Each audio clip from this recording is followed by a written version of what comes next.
Marcos capítulo 13, voy a leer los versículos 1 al 4 para poner el texto en contexto y luego vamos a los versículos 24 al 27 que vamos a estar exponiendo en el día de hoy. Dice: cuando salía del templo, uno de sus discípulos le dijo: Maestro, mira qué piedras y qué edificios. Y Jesús le dijo: ¿ves estos grandes edificios? No quedará piedra sobre piedra que no sea derribada. Y estando él sentado en el monte de los olivos, frente al templo, Pedro, Jacobo, Juan y Andrés le preguntaban en privado: dinos cuándo sucederá esto y qué señal habrá cuando todas estas cosas se hayan de cumplir. Versículo 24. Pero en aquellos días, después de esa tribulación, el sol se oscurecerá y la luna no dará su luz, las estrellas irán cayendo del cielo y las potencias que están en los cielos serán sacudidas. Entonces verán al Hijo del Hombre que viene en las nubes con gran poder y gloria. Y entonces enviará a los ángeles y reunirá a sus escogidos de los cuatro vientos, desde el extremo de la tierra hasta el extremo del cielo. Hace algunas semanas comenzamos a considerar este capítulo del Evangelio de Marcos, conocido como el discurso del Monte de los Olivos, por el lugar donde fue pronunciado. El Señor acaba de profetizar que en un lapso de tiempo relativamente breve, tanto la ciudad de Jerusalén como el templo serán completamente destruidos. Y es probable que en la mente de los discípulos un evento tan catastrófico no podía significar otra cosa que la llegada del fin del mundo. De ahí la pregunta que da lugar a este discurso y que Mateo recoge en su versión más completa: dinos cuándo sucederá esto, es decir, la destrucción de Jerusalén y del templo, y cuál será la señal de tu venida y de la consumación de este siglo. Los discípulos están mezclando aquí tres eventos en uno. Y mis hermanos, es muy importante que nosotros tengamos esto en mente cuando estudiemos este capítulo. Ellos quieren saber cuándo será la destrucción de Jerusalén y del templo. Una pregunta de tiempo. Dinos cuándo sucederá esto, pero también quieren saber cuál será la señal que anticipe la segunda venida del Señor y el fin del mundo. Y es por eso que lo primero que Jesús les hace ver en los versículos 5 al 13 que estudiamos hace ya varias semanas es que estos eventos no son concomitantes uno detrás del otro, sino que hay una extensión indefinida de tiempo entre el primer evento, la destrucción de Jerusalén, y los otros dos. Vean el versículo 5. Jesús comenzó a decirles: mirad que nadie os engañe, muchos vendrán en mi nombre diciendo: yo soy el Cristo, y engañarán a muchos. Y cuando oigáis de guerras y de rumores de guerras, no os alarméis. Es necesario que todo esto suceda, pero todavía no es el fin. Hay un tiempo indefinido entre la primera venida de Cristo, la destrucción de Jerusalén, del templo, y la segunda venida. Y luego el Señor pasa a responder la primera parte de la pregunta sobre la destrucción de Jerusalén, mostrándoles cuál habría de ser la señal de que ese evento estaba a punto de ocurrir. Versículo 14. Mas cuando veáis la abominación de la desolación puesta donde no debe estar, el que lea, que entienda, entonces los que estén en Judea huyan a los montes. En el pasaje paralelo, en Lucas capítulo 1 versículo 20, el Señor es más claro aún. Dice: pero cuando viereis a Jerusalén rodeada de ejércitos, sabed entonces que su destrucción ha llegado.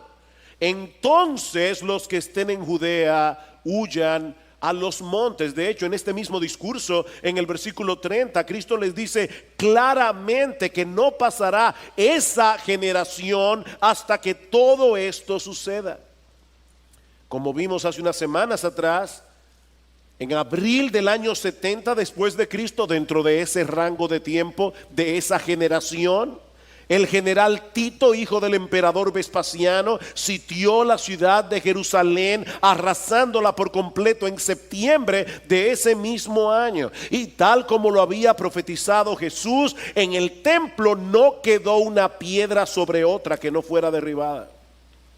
De acuerdo al historiador Flavio Josefo, más de 1 millón de personas murieron durante el asedio, aparte de los 97,000 judíos que fueron capturados y vendidos como esclavos. Fue una tribulación terrible para el pueblo de Israel. Cada día cientos de judíos trataban de escapar, y cuando eran atrapados por los romanos eran crucificados. Mis hermanos, fue una masacre total.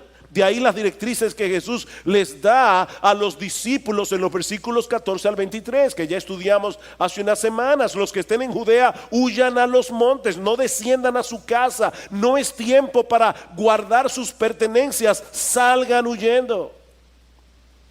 Ahora, en la mañana de hoy vamos a considerar la otra parte de la pregunta, en los versículos 24 al 27, relacionada con la segunda venida de Cristo. Y mis hermanos, perdónenme que sea insistente con esto, pero mantengan en sus mentes las 3 preguntas. ¿Cuándo sucederán estas cosas? La destrucción de Jerusalén. ¿Y cuál será la señal de tu venida y del fin del siglo? Bueno, esa es la parte de la pregunta que Jesús pasa a responder en los versículos 24 al 27. Ahora, antes de considerar estos versículos, yo quisiera recordar algo que dijimos hace unos domingos atrás, cuando comenzamos a estudiar este capítulo del Evangelio de Marcos. Debemos estar conscientes de que no todos interpretan este pasaje de la misma manera, sobre todo a la hora de ubicar en el tiempo cuáles de estos eventos están en el pasado, cuáles están en el presente y cuáles están en el futuro. Así que es muy probable que no todos estén de acuerdo con nuestra interpretación de este pasaje en cada uno de sus detalles.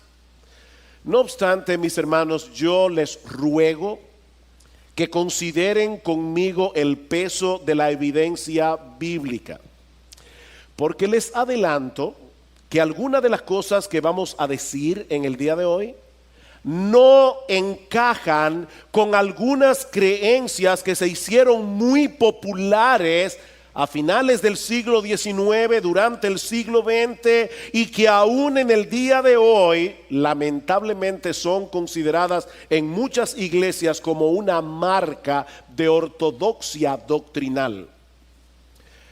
Escuchen lo que estoy diciendo. No estoy diciendo que es lamentable que esas iglesias crean lo que creen.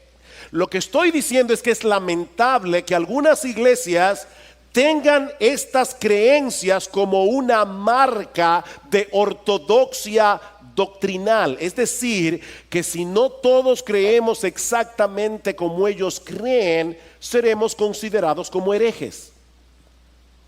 El Señor sabe que no es mi intención generar controversias innecesarias, pero es mi deber como pastor de esta iglesia exponer lo más fielmente posible lo que yo creo que es la enseñanza de este pasaje. Ahora, debo decir también que gracias al Señor, la mayoría de los creyentes estamos de acuerdo en el aspecto más importante de este discurso, y es en el hecho de que algún día nuestro Señor Jesucristo regresará en gloria y en poder para compartir esa gloria con los suyos por los siglos de los siglos. Podemos diferir en detalles, pero en eso, gracias al Señor, la mayoría estamos de acuerdo. Habiendo hecho esta aclaración, veamos en primer lugar el tiempo indefinido de la segunda venida de Cristo. Vean una vez más el versículo 24.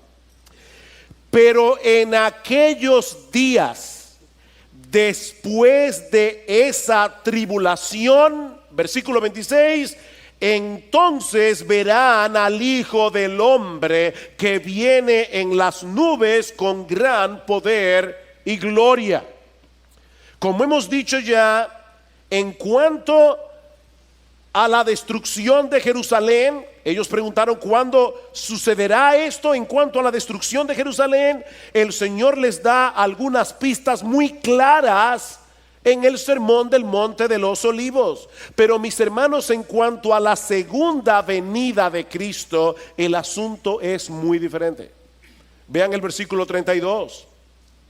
Pero de aquel día, y es obvio que está hablando de la segunda venida por el pasaje paralelo en el Evangelio de Mateo. Dice, pero de aquel día o de aquella hora nadie sabe, ni siquiera los ángeles en el cielo, ni el Hijo, sino solo el Padre. Mis hermanos, Cristo en los días de su carne, en el ministerio terrenal, cuando todavía no había sido glorificado como el Hijo del Hombre, como aquel que compartió con nosotros una naturaleza humana como la nuestra, ni él mismo en su naturaleza humana sabía cuándo será el día de su venida. Y eso no atenta contra la deidad del Señor. Cristo era hombre y era Dios. Su humanidad no disminuyó su divinidad, pero su divinidad no hizo que su humanidad sea como una especie de Superman. Mis hermanos, Cristo era hombre como tú y como yo, y como hombre él no lo sabía todo. Y él está diciendo aquí claramente, el día y la hora ni el Hijo del Hombre lo sabe. Así que si ustedes escuchan a una persona, como han salido muchos en los últimos tiempos, poniendo fechas acerca de la venida de Cristo, mis hermanos, no los escuchen. Esas personas están diciendo tener un conocimiento mayor que el que tenía Cristo en su ministerio terrenal. Nadie lo sabe. Versículo 33, estad alertas, velad, porque no sabéis cuándo es el tiempo señalado. No sabéis. Y en Mateo 24 Cristo es todavía más explícito. Dice, no sabéis cuándo vendrá el Hijo del Hombre. Mis hermanos, esta enseñanza no puede ser más clara. Es imposible establecer con precisión el tiempo de la segunda venida. Lo único que podemos decir con certeza, a la luz del versículo 24, es que sería después de la destrucción de Jerusalén y del templo, y de otros eventos que Lucas incluye en su versión del discurso, como veremos en un momento. Pero mis hermanos, ninguna de estas cosas nos permiten establecer con exactitud en qué momento volverá nuestro Señor. Así que mantente velando. Este discurso es una perfecta ilustración de lo que algunos han llamado perspectiva profética. Y es que las profecías predictivas que encontramos en las Escrituras muchas veces establecen una secuencia definida de eventos, pero en el marco de un tiempo indefinido. Voy a repetir eso otra vez. Muchas de las profecías que aparecen en la Biblia las encontramos en una secuencia definida de eventos, pero en el marco de un tiempo indefinido. Podemos distinguir los eventos, pero en la mayoría de los casos resulta imposible determinar la distancia de tiempo que hay entre un evento y el otro. La ilustración que siempre se usa para explicar este principio de interpretación bíblica, que es como si contempláramos a lo lejos los picos de dos montañas. Si las observamos horizontalmente, nos dará la impresión de que los dos picos se encuentran pegados el uno del otro. Pero si pudiéramos ver las montañas desde arriba, veríamos que hay un inmenso valle entre los dos picos. Y eso es precisamente lo que tenemos aquí en Marcos 13:24. La tribulación de aquellos días es la que se describe en los versículos 14 al 23 sobre la destrucción de Jerusalén y del templo. Mis hermanos, esa tribulación ya pasó. Ya pasó. Ahora bien, Lucas nos deja ver en su versión del discurso que esa tribulación que iba a experimentar la nación de Israel se habría de extender mucho más allá del año 70 después de Cristo. Y para mí y para muchos otros, aquí está la clave, una de las claves para entender este discurso. Hablando del pueblo de Israel, el Señor nos dice en Lucas capítulo 21, versículo 23, escuchen con atención, dice que habrá una gran calamidad sobre la tierra e ira para este pueblo, refiriéndose a los judíos. Ahora, ¿cómo sabemos que eso no está hablando de la segunda venida de Cristo, sino de la destrucción de Jerusalén? Por lo que sigue diciendo Lucas, o el Señor en Lucas, dice: y caerán a filo de espada y serán llevados cautivos a todas las naciones. Eso ya pasó. Y Jerusalén será hollada por los gentiles hasta que los tiempos de los gentiles se cumplan. Entonces, dice Lucas, habrá señales en el sol, en la luna y en las estrellas, porque las potencias de los cielos serán sacudidas, y entonces verán al Hijo del Hombre que viene en una nube con poder y gran gloria. ¿Cuándo sucederá esto? Dice en Lucas: cuando los tiempos de los gentiles se cumplan. ¿Ven la secuencia, mis hermanos? Yo estoy tratando de ser lento en el día de hoy, porque yo sé que estoy pisando sobre muchos prejuicios que algunos de ustedes tienen. Lo que estoy diciendo es que la secuencia de eventos es la siguiente: Jerusalén y el templo son destruidos, Marcos capítulo 13 versículos 14 al 23. Los judíos caen a filo de espadas y son enviados a todas las naciones, y Jerusalén es hollada por los gentiles hasta que los tiempos de los gentiles se cumplan. Eso es lo que ha estado pasando en toda la era evangélica. Y entonces, cuando ese tiempo de los gentiles se cumpla, vendrá el Hijo del Hombre. Ahora la pregunta es: ¿y a qué se refiere Cristo aquí cuando habla del tiempo de los gentiles?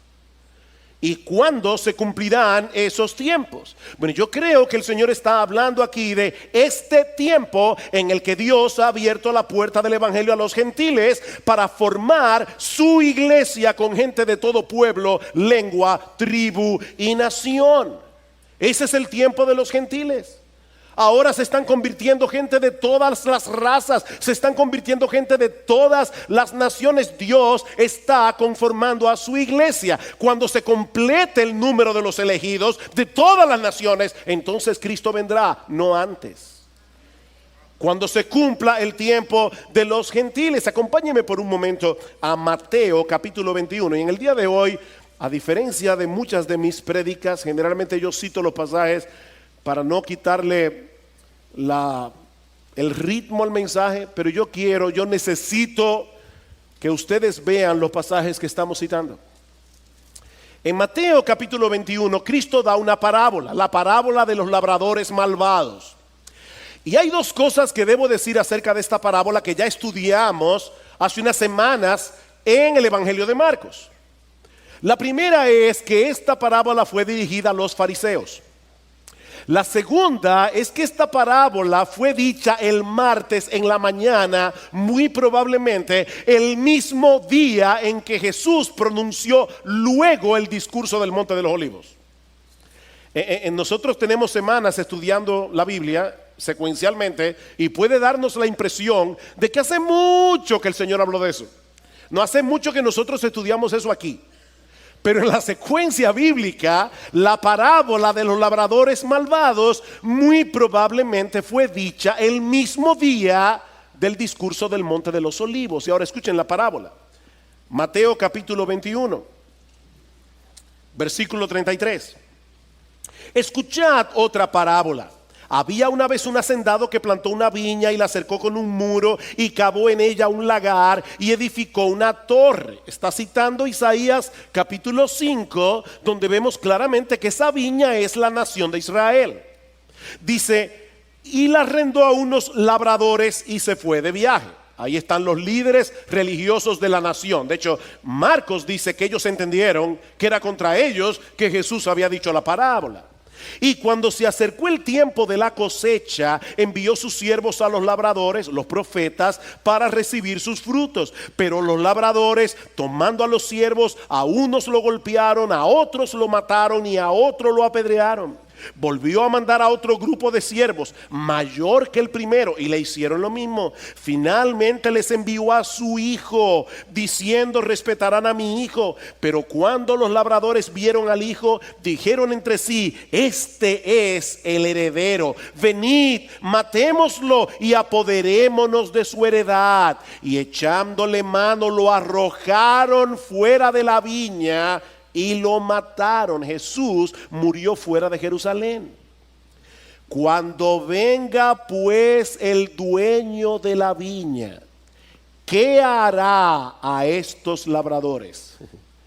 Y ellos dijeron: llevará a esos miserables a un fin lamentable y arrendará la viña a otros labradores que le paguen los frutos a su tiempo. Jesús les dijo: ¿es que nunca leísteis en las escrituras la piedra que desecharon los constructores, esa en piedra angular se ha convertido? Esto fue hecho de parte del Señor y es maravilloso a nuestros ojos. Por eso os digo que el reino de Dios os será quitado y será dado a una nación que produzca sus frutos. He ahí, mis hermanos, el tiempo de los gentiles. Cuando Israel rechazó a su Mesías, ellos fueron rechazados como el pueblo escogido de Dios, y la heredad fue traspasada a la iglesia, compuesta por todos aquellos que creen en Cristo, independientemente de su nacionalidad. Ahora, eso no quiere decir que Dios haya rechazado por completo al pueblo de Israel, como demuestra Pablo en Romanos capítulo 11. No, Dios siempre se ha reservado un remanente en todas las épocas, dice Pablo, un remanente escogido por gracia, que son injertados en la iglesia, como luego dice Pablo en Romanos capítulo 11, versículos 17 al 24. A través de todas las épocas se han estado convirtiendo judíos. Pero mis hermanos, ellos no pertenecen a una categoría especial. Ellos no pertenecen a una élite dentro del pueblo de Dios, sino que vienen a formar parte de ese pueblo de Dios, del nuevo pacto compuesto por judíos y gentiles. Entonces, cuando el tiempo de los gentiles se cumpla y todos los gentiles escogidos y todos los judíos escogidos se conviertan, entonces verán al Hijo del Hombre que viene en las nubes con gran poder y gloria. Es por eso que hablamos del tiempo indefinido de la segunda venida, porque nosotros no sabemos en qué momento preciso de la historia se completará el número de todos los judíos y gentiles que se convertirán al Señor. ¿Recuerdan ustedes lo que dice el apóstol Pedro en segunda de Pedro capítulo 3, versículos 3 al 4? Que en los postreros días vendrán burladores diciendo: ¿y cuándo es que viene el Señor? Porque yo veo que ustedes, los evangélicos, están todo el tiempo diciendo: Cristo viene, Cristo viene, Cristo viene. Han pasado 2000 años y nada ha sucedido. Y dice Pedro en el capítulo 3, versículo 8: el Señor, lo que ustedes tienen por tardanza es que el Señor está esperando que se conviertan todos sus elegidos. Entonces vendrá el Señor.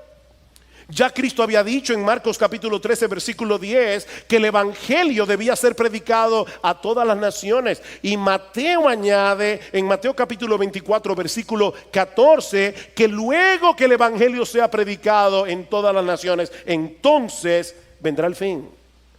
Entonces vendrá el fin. Pero mis hermanos, nadie puede saber con precisión cuándo esa tarea ya ha sido completada. De manera que es imposible determinar cuándo volverá nuestro bendito Señor y Salvador. El tiempo indefinido de su segunda venida. Lo segundo que vemos en este pasaje de Marcos 13 es la conmoción celestial que acompañará la segunda venida. Versículo 24.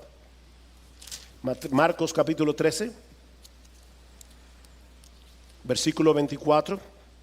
Pero en aquellos días, después de esa tribulación, el sol se oscurecerá, la luna no dará su luz, las estrellas irán cayendo del cielo y las potencias que están en los cielos serán sacudidas.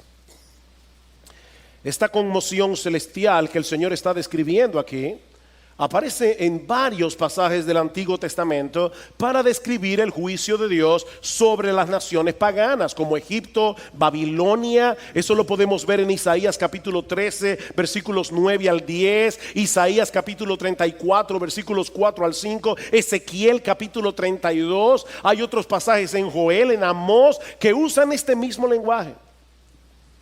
Es por eso que algunos se preguntan si debemos interpretar estas palabras en forma literal o si Jesús está usando aquí un lenguaje apocalíptico para señalar el juicio que sufrirán los incrédulos en su segunda venida. Mi posición personal con respecto a esto es que no hay duda alguna de que la venida del Señor será de bendición para unos y de juicios para otros, como veremos en un momento. Pero yo creo que este lenguaje que usa Jesús en el discurso del Monte de los Olivos describe una convulsión celestial que acompañará su segunda venida. Una y otra vez la Biblia describe este evento con un lenguaje muy similar, aún en pasajes en los que no parece que el autor esté hablando en una forma figurada. Vayan conmigo a Segunda de Pedro. Segunda de Pedro capítulo 3. En estos días hubo un eclipse solar, el eclipse solar del siglo. Y todo el mundo estaba atento al famoso eclipse. Bueno, escuchen cómo Pedro describe el día del Señor, es decir, el día de la venida de Cristo. Ese es el contexto, ¿verdad? Vendrán burladores diciendo: ¿y cuándo es que viene Jesús? Y Pedro ya dijo: amados, no ignoréis esto, que para el Señor un día es como 1000 años como un día. El Señor no se tarda en cumplir su promesa. ¿Cuál promesa? La promesa de la segunda venida. Según algunos la entienden por tardanza, sino que es paciente para con vosotros, no queriendo que nadie perezca, sino que todos vengan al arrepentimiento. Pero el día del Señor vendrá como ladrón, en el cual los cielos pasarán con gran estruendo, los elementos serán destruidos con fuego intenso, y la tierra y las obras que en ella hay serán quemadas. Puesto que todas estas cosas han de ser destruidas de esta manera, ¿qué clase de personas no debéis ser vosotros en santa conducta y en piedad, esperando y apresurando la venida del día de Dios, en el cual los cielos serán destruidos por fuego, los elementos se fundirán con intenso calor? Pero según su promesa nosotros esperamos nuevos cielos y nueva tierra en los cuales mora la justicia. Los cielos pasarán. Mi hermano, si Dios hizo el mundo, el universo entero, en 6 días, ¿cuál es el problema de que en unas horas, cuando el Señor Jesucristo regrese en gloria, todas esas cosas sean deshechas? Ahora noten lo que Pedro está diciendo: este mundo será destruido. Qué estupidez es la nuestra cuando ponemos nuestra esperanza aquí. ¿A alguno de ustedes se le ocurre poner su dinero en un banco que ustedes saben con toda seguridad que va a quebrar? Mis hermanos, este mundo va a quebrar, es lo que Pedro está diciendo. Este mundo será destruido. Ahora, obviamente, este es el tipo de cosas que nosotros vamos a entender plenamente después que sucedan. Y nosotros lo veremos en panorámica. Pero creo que en la Biblia hay suficientes indicios para llegar a la conclusión de que la segunda venida de Cristo vendrá acompañada de un cataclismo universal que dará paso a la creación de cielos nuevos y una tierra nueva. Estamos a la espera, mis hermanos, del cumplimiento de esa promesa. Mis hermanos, la segunda venida de Cristo será muy diferente de la primera, como vimos hace un momento cuando Marcos leyó las Escrituras.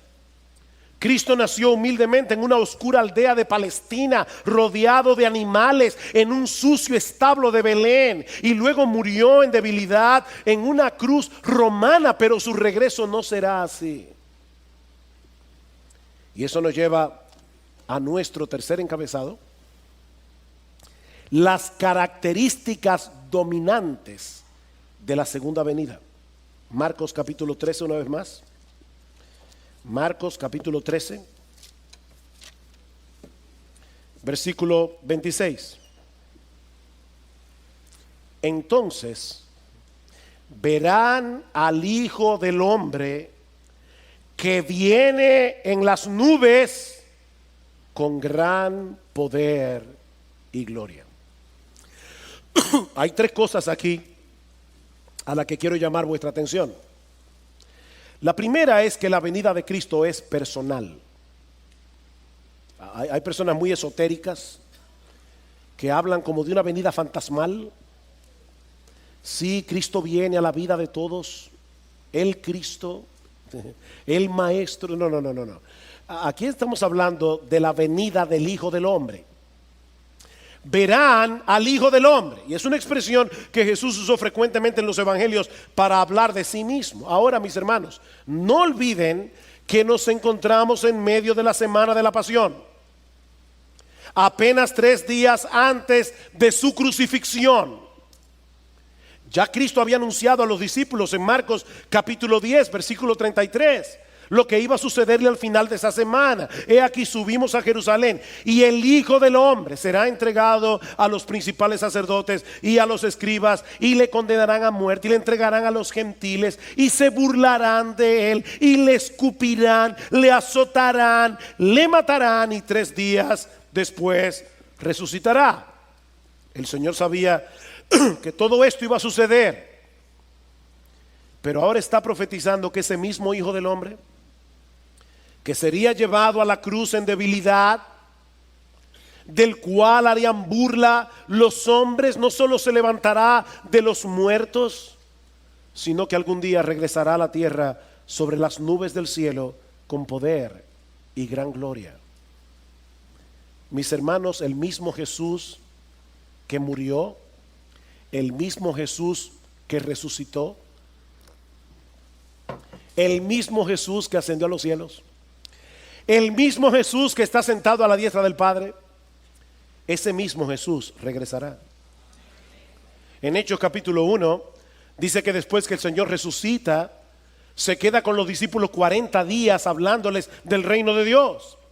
Y dice en el versículo 9 de Hechos 1 que después de haber dicho estas cosas, fue elevado mientras ellos miraban, y una nube le recibió y le ocultó de sus ojos. Y estando mirando fijamente al cielo mientras él ascendía, aconteció que se presentaron junto a ellos 2 varones en vestiduras blancas, que le dijeron: varones galileos, ¿por qué estáis mirando al cielo? Este mismo Jesús, el mismo que anduvo con ellos por 3 años y medio, el mismo que calmó el mar en tempestad, el mismo que sanó a la hija de Jairo, el mismo que compartió con ellos la Pascua en el aposento alto y que luego fue a la cruz para salvarnos. Dice: ese mismo Jesús que ha sido tomado de vosotros al cielo, vendrá de la misma manera, tal como le habéis visto ir al cielo. De manera que lo primero que vemos aquí es que la venida de Cristo es personal, pero vemos también, en segundo lugar, que será un evento visible y pavoroso para todos los que no creyeron en él. Mis hermanos, la venida de Cristo será gloriosa para nosotros, pero la segunda venida de Cristo será un evento pavoroso para todos los que no creyeron en él.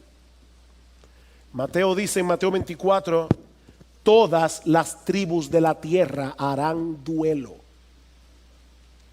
¿Ustedes se imaginan las personas burlándose de Cristo? Las personas mofándose del Evangelio. Y de repente se escucha este estruendo en los cielos. Y en un segundo el universo entero se entera de que Jesús es el Señor. Dice, harán lamentación, dice en Juan capítulo, en Apocalipsis capítulo 1 versículo 7, que todo ojo le verá. La venida de Cristo no es secreta, mis hermanos. Todo ojo le verá, aún los que le traspasaron, y todas las tribus de la tierra harán lamentación por él. Cristo fue burlado, golpeado cruelmente, escupido, condenado a morir en una cruz romana en su primera venida. Pero mis hermanos, en su regreso en gloria, nadie se burlará. Apocalipsis capítulo 6. Y quédense allí con el dedo en Marcos. Pero escuchen cómo describe Juan la venida de Cristo. Apocalipsis capítulo 6 versículo 12. Vi cuando el Cordero abrió el sexto sello y hubo un gran terremoto, y el sol se puso negro como silicio hecho de cerda, y toda la luna se volvió como sangre, y las estrellas del cielo cayeron a la tierra como la higuera deja caer sus higos verdes al ser sacudidas por un fuerte viento, y el cielo desapareció como un pergamino que se enrolla, y todo monte e isla fueron removidos de su lugar, y los reyes de la tierra y los grandes, los comandantes, los ricos, los poderosos y todo siervo y todo libre se escondieron entre las cuevas y entre las peñas de los montes, y decían a los montes y a las peñas: caed sobre nosotros y escondednos de la presencia del que está sentado en el trono y de la ira del Cordero, porque ha llegado el gran día de la ira de ellos.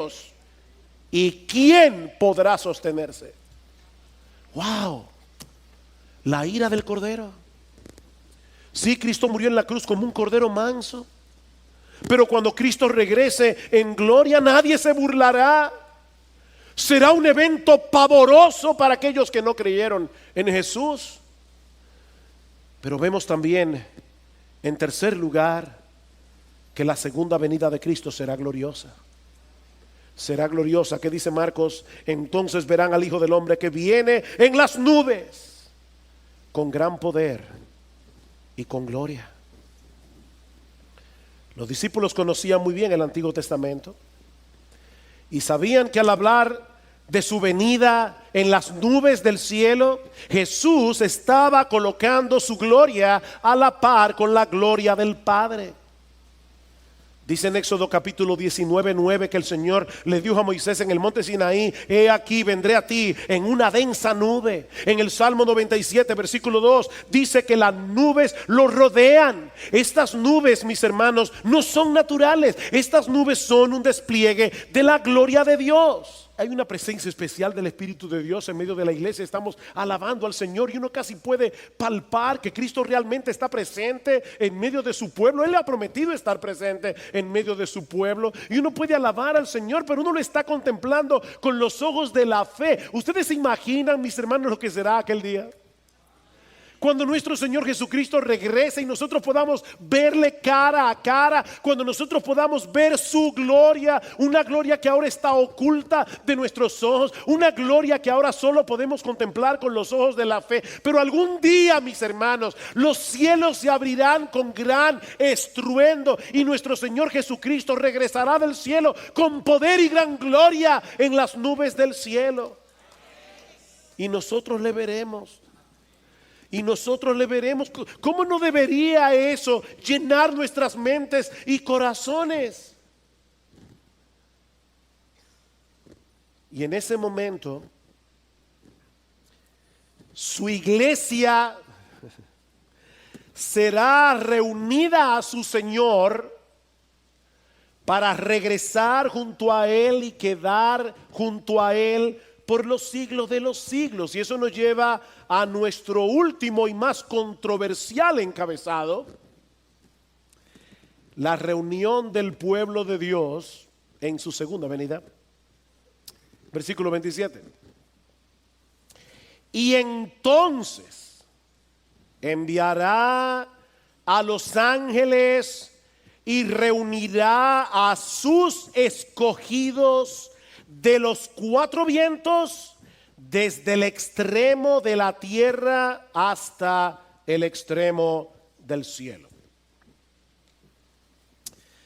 A través de toda la historia de la iglesia, yo quiero recalcar eso, a través de toda la historia de la iglesia hasta el siglo XIX, los creyentes habían creído prácticamente en unanimidad que el Señor Jesucristo habría de regresar una sola vez a la tierra y que en ese momento la iglesia sería arrebatada para encontrarse con su Señor.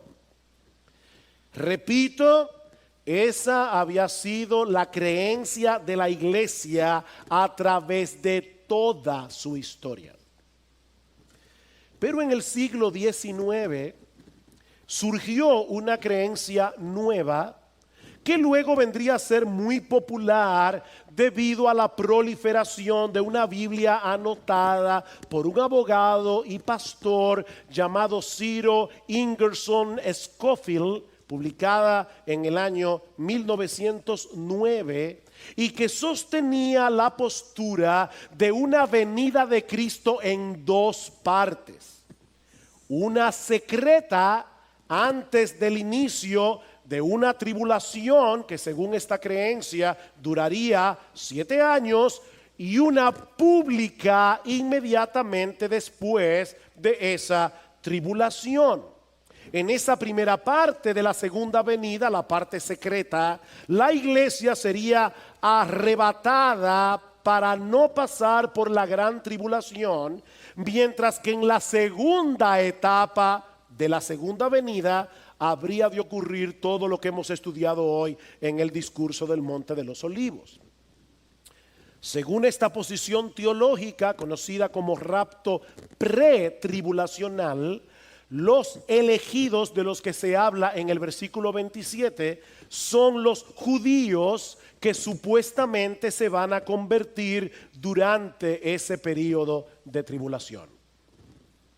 Esta creencia ha venido a ser tan popular que incluso ya se han filmado varias películas con este tema. Hollywood siempre trata de sacarle partido a las cosas sensacionalistas. Una de esas películas se filmó en el año 2015, titulada Dejados Atrás, protagonizada nada más y nada menos que por Nicolas Cage, un actor de Hollywood sumamente conocido. Ahora, de nuevo quiero volver a decir lo que decía al principio. Mis hermanos, yo no quiero generar controversias innecesarias con este mensaje, y mucho menos ser ofensivo con todos aquellos que creen en una segunda venida en dos etapas y en un rapto pre-tribulacional. De hecho, nosotros mismos venimos de esa tradición. Eso creía nuestra iglesia hace muchos años atrás, porque eso fue lo que aprendimos en la iglesia donde conocimos al Señor hace 40 años. Sin embargo, creemos que la evidencia del Nuevo Testamento apunta hacia la segunda venida como un solo evento en el que la iglesia, formada por judíos y gentiles que han creído en Cristo, saldrán al encuentro de su Señor, mientras que los incrédulos recibirán juicio y condenación. Yo les decía al principio, por favor, sopesen los argumentos bíblicos sin prejuicios. Una doctrina no es falsa por ser novedosa, de la misma manera que una doctrina no es verdadera por ser antigua.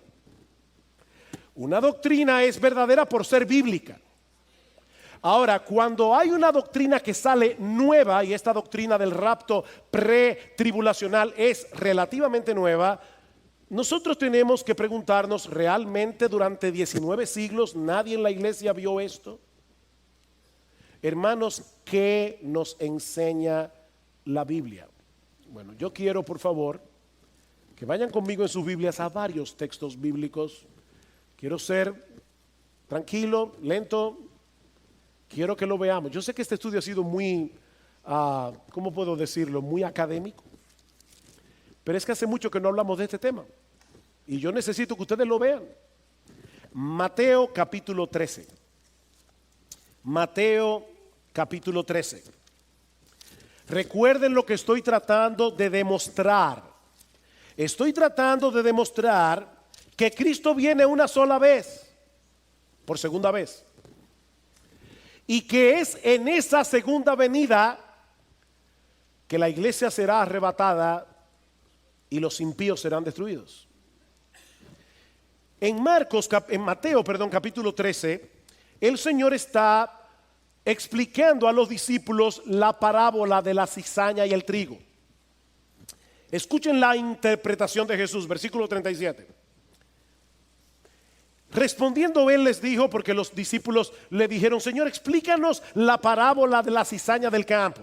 Respondiendo él dijo: el que siembra la buena semilla es el Hijo del Hombre.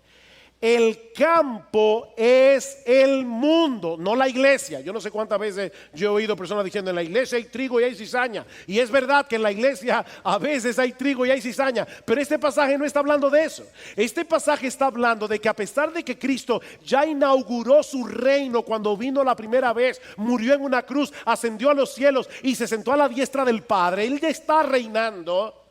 Ese reino ya fue inaugurado, pero no ha sido aún consumado. Y es por eso que todavía en su reino hay cizaña. Dice: el campo es el mundo. La buena semilla son los hijos del reino. Las cizañas son los hijos del maligno. Y el enemigo que la sembró es el diablo. La siega es el fin del mundo. Y los segadores son los ángeles. Mateo 24, Marcos 13. Por tanto, así como la cizaña se recoge y se quema en el fuego, de la misma manera será en el fin del mundo. El Hijo del Hombre enviará a sus ángeles y recogerán de su reino a todos los que son piedra de tropiezo, a los que hacen iniquidad, y los echarán en el horno de fuego. Allí será el llanto y el crujir de dientes. Entonces los justos resplandecerán como el sol en el reino de su Padre. Mis hermanos, ¿cuándo sucederá eso? En el fin del mundo, cuando nuestro Señor Jesucristo regrese en gloria. Los malos serán recogidos de su reino y los justos también serán recogidos por los ángeles del cielo para reinar con Cristo por los siglos de los siglos. Primera Tesalonicenses capítulo 4. Primera Tesalonicenses capítulo 4.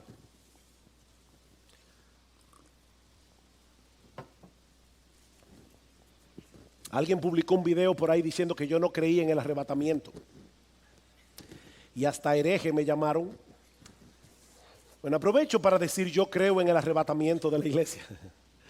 Lo que yo no creo es en un arrebatamiento pre-tribulacional, pero yo creo en el arrebatamiento de la iglesia porque la Biblia lo dice. Ahora, ¿cuándo sucederá este arrebatamiento? Vean una vez más conmigo.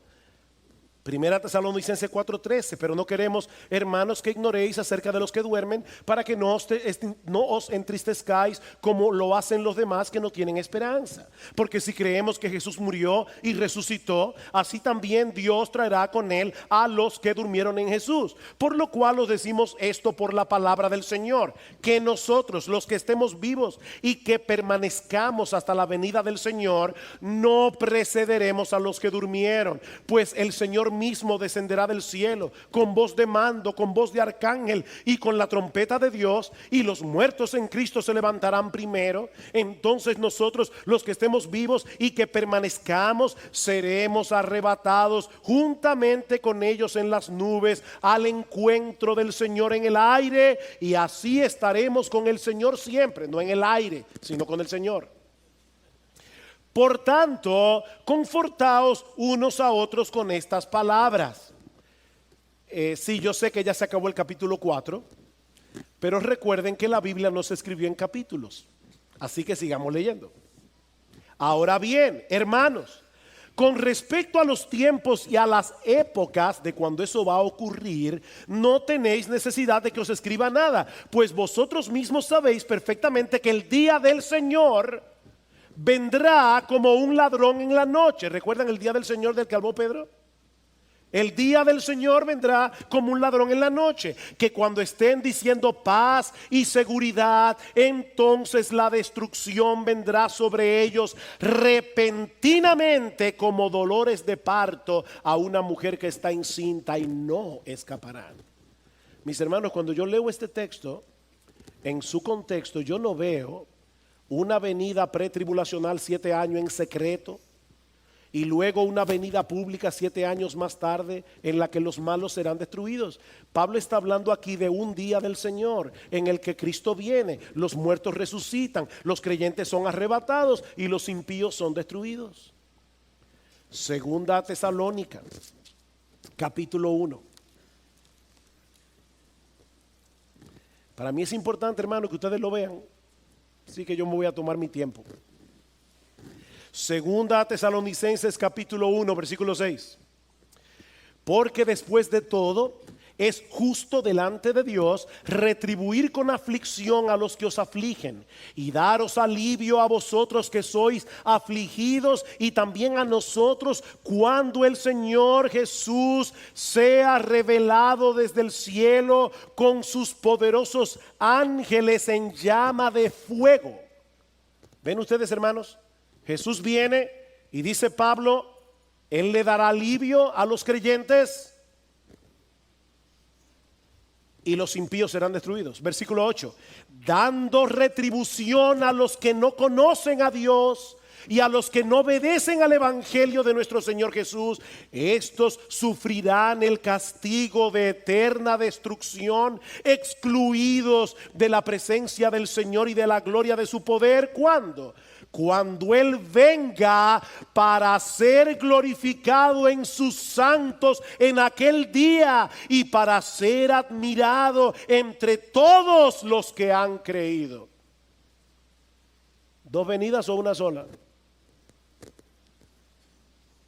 Dice, el día que el Señor venga, los impíos serán destruidos y Él será admirado por sus santos, aquellos que han creído. Pero no se detiene allí, capítulo 2. Pero con respecto a la venida de nuestro Señor Jesucristo y a nuestra reunión con Él, de paso el verbo, la palabra que se usa allí, reunión, tiene la misma raíz que la que usa Cristo en Marcos 13, cuando dice que los ángeles reunirán a sus escogidos. Se está hablando aquí del arrebatamiento. Dice, con respecto a la venida de nuestro Señor Jesucristo y a nuestra reunión con Él. ¿Cuál es la teoría del rapto pretribulacional? Viene Cristo en secreto, se lleva a su iglesia y el anticristo comienza a perseguir a los creyentes. 7 años más tarde viene el Señor. Pero ¿es eso lo que enseña este texto? Vean conmigo de nuevo. Con respecto a la venida de nuestro Señor Jesucristo y a nuestra reunión con Él, os rogamos, hermanos, que no seáis sacudidos fácilmente en vuestro modo de pensar, ni os alarméis, ni por espíritu, ni por palabra, ni por carta, como si fuera de nosotros, en el sentido de que el día del Señor ha llegado. Que nadie os engañe en ninguna manera, porque no vendrá sin que primero venga la apostasía y sea revelado el hombre de pecado, el hijo de perdición. Pablo dice, Cristo no vendrá hasta que eso suceda. Y dice en el versículo 8, y entonces será revelado ese inicuo a quien el Señor matará con el espíritu de su boca y destruirá con el resplandor de su venida.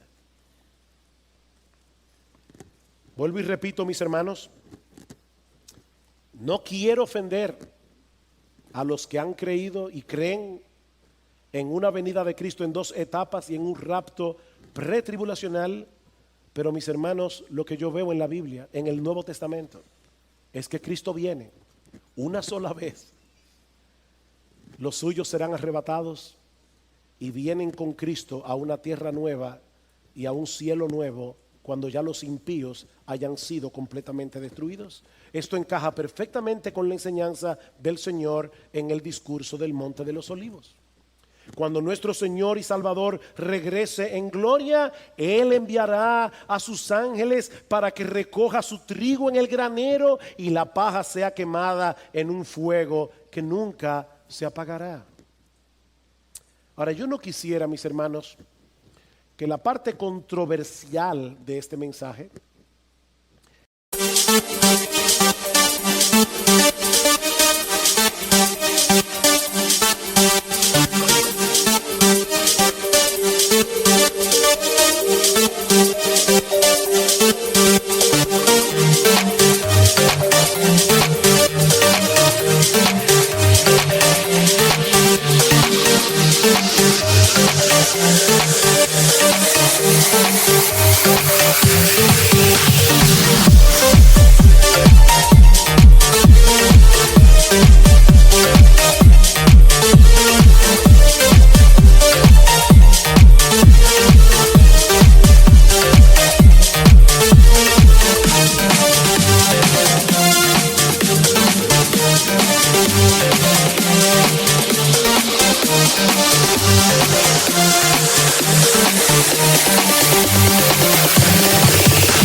desvíe nuestra atención del hecho de que estamos a la espera del regreso de nuestro bendito Señor y Salvador.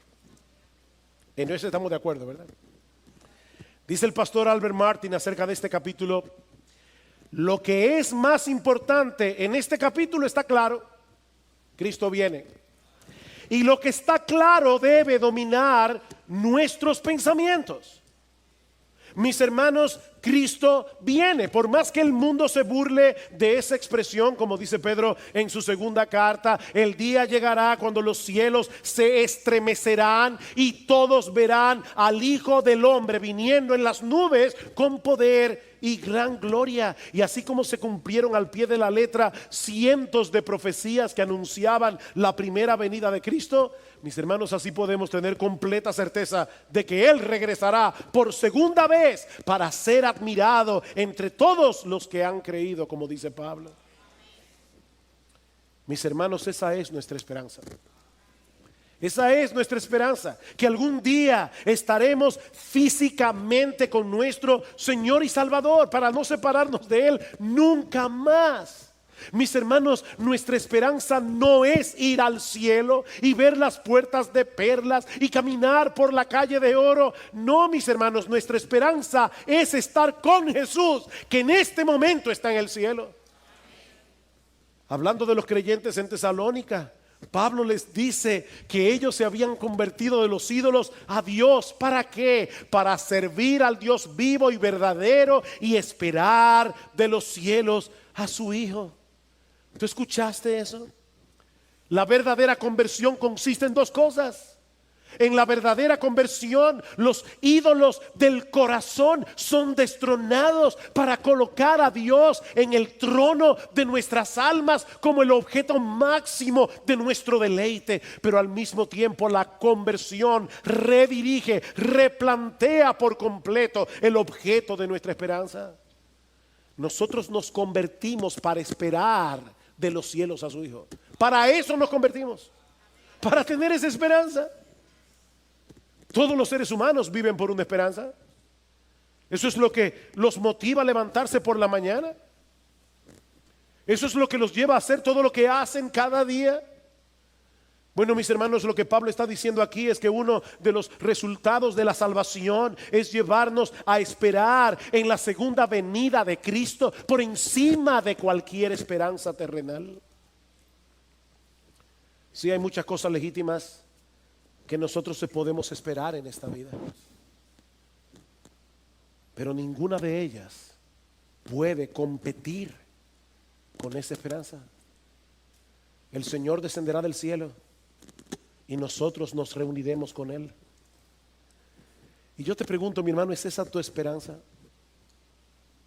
¿O hay muchas cosas de este mundo que han comenzado a eclipsar tu anhelo por la segunda venida de Cristo? Mi hermano, ¿cuándo fue la última vez que tú te levantaste por la mañana y pensaste, podía ser hoy? Puede ser hoy. Oh, yo quiero que sea hoy. Oh, si ven, Señor Jesús, como dice Juan en el Apocalipsis.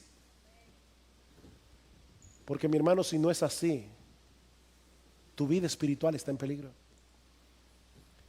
Si tú no estás viviendo a la luz de la esperanza de la segunda venida, mi hermano, tu vida espiritual está en peligro.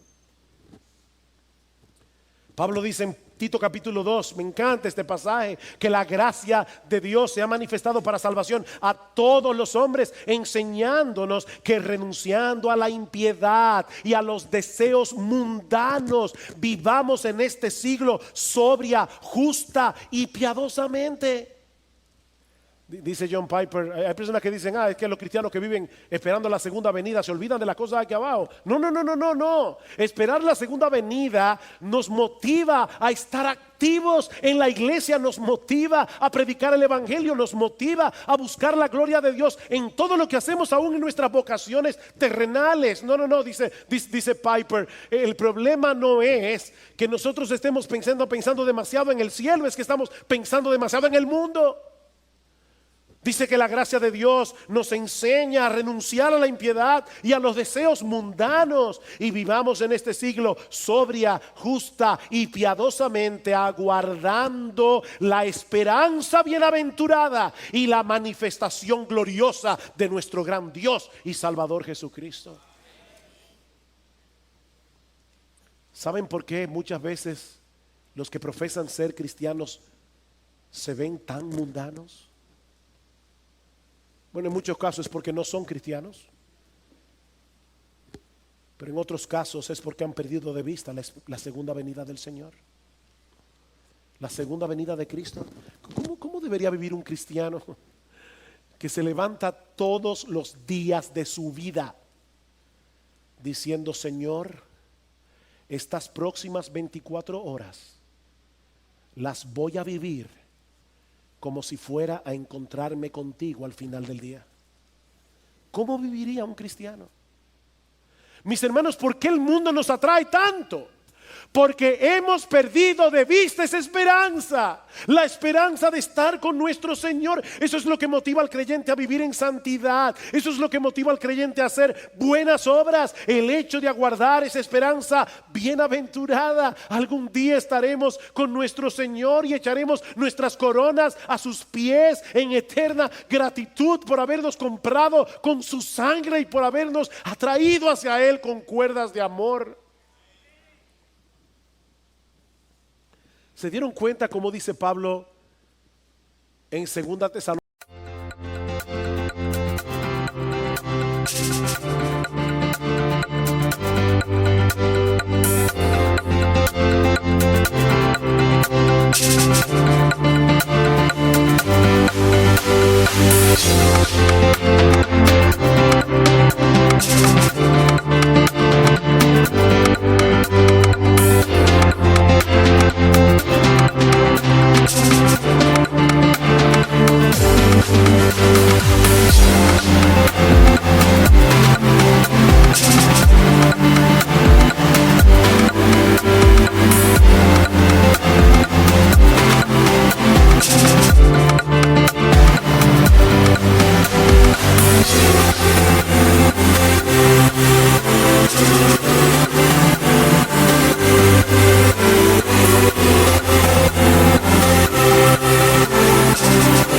Crónica 2:1, la venida de Cristo y nuestra reunión con Él.